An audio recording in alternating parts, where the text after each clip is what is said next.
awakening from below.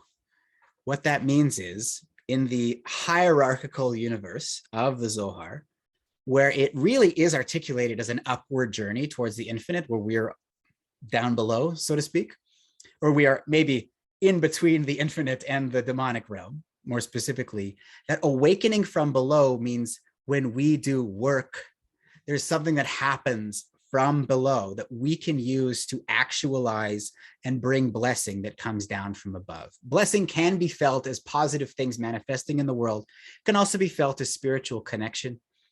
So, for example, there's a teaching that if we show love to each other, that the divine world mirrors that. That really the cosmic realm, the spiritual world in Kabbalah in many ways is seen as our shadow, not in the negative sense, but in the sense of it follows us wherever we go. So with that in mind, if you show love in the world, that means that love comes in to the world. And that is what's called an awakening from below, because through our work, the work here, we actually affect change in the world and build bridges and connections. So, but it starts from right here. It starts from us, as opposed to It Aruta de la Ela, which is awakening from above, which is something that's closer to what you might call grace, where we don't initiate this. We don't necessarily even deserve it, so to speak, in any given moment, besides the fact that we're just human beings and the universe has a love. God has a love, the infinite has a love towards human beings in this system, but it's not like we strive for it. It's sometimes we're in situations where it just comes. This is like prophets that are chosen at random, or seemingly not at random, but they didn't do the work necessarily to get there. Or it's an example of people in really difficult situations that seem to have energy, positivity, blessing, miracles, mystical experiences come through.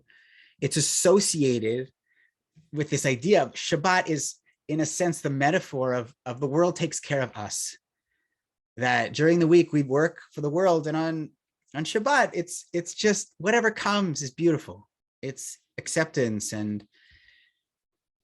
we're tapping into the bounty of the world, and sometimes it just rains down on us. There's stories, lots of stories about things like this. I have a friend, as one example, who he was an alcoholic in a pretty major way in his younger life, and he had a particularly bad bender, and he was alone at a motel, and he had drank to the extent that he was just totally blacking out, and he knew that he had hit a new low. Like it was beyond anything he had gone to before. And from that place of complete and utter desperation, of giving up on life, in that exact moment, he had a mystical experience. Something came to him from above, so to speak, from beyond, an act of grace, an act of the divine, as he would have understood it, as the Kabbalists would have understood it, reaching out to him in order to help him. And that really was,